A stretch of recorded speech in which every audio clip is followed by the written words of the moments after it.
பொதுமக்கள் காணாததை கண்டால் கூட்டம் கூடத்தான் செய்வார்கள் என தெரிவித்துள்ள துணை முதலமைச்சர் உதயநிதி ஸ்டாலின், காற்றடித்தால் அட்டைகள் பறந்துவிடும் என விமர்சித்துள்ளார்.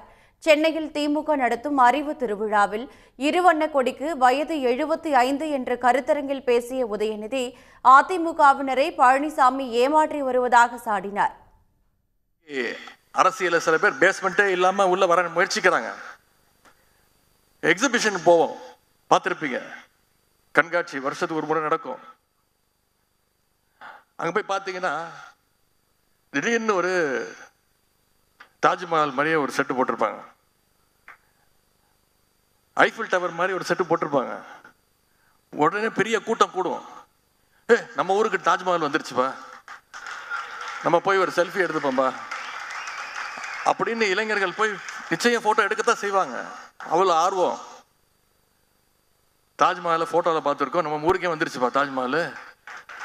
ஐஃபில் டவருக்கு பார்க்க, உண்மையாக ஐஃபில் டவர் பார்க்கணுன்னா பாரிஸுக்கு போகணும். நம்ம ஊருக்கே வந்துருச்சுப்பா ஐஃபில் டவர்.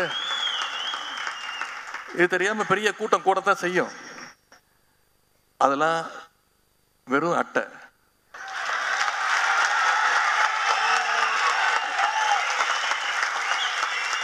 அதற்கு எந்த விதமான அஸ்திவாரமோ கொள்கையோ கிடையாது.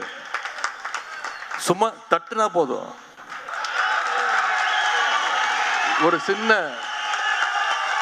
ஒரு சின்ன காத்தடிச்சா போதும். நாம நடத்திருக்கக்கூடிய விழாவுக்கு பேரு அறிவு திருவிழா. இதே அண்ணா திராவிட, அனைத்து இந்திய அண்ணா திராவிட முன்னேற்ற கழகம் நடத்துச்சுன்னா நடத்தலாம்.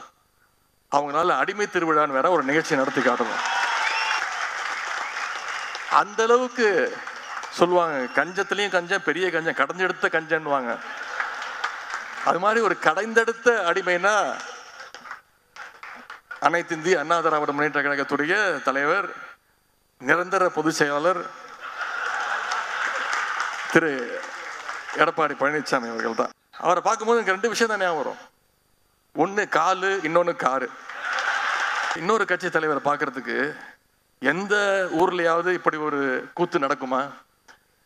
4 காரு மாறி மூஞ்ச மூடிக்கிட்டு இன்னைக்கு விழுந்தது பத்தலன்னு புது கால் தேடிட்டு இருக்கிறாரு.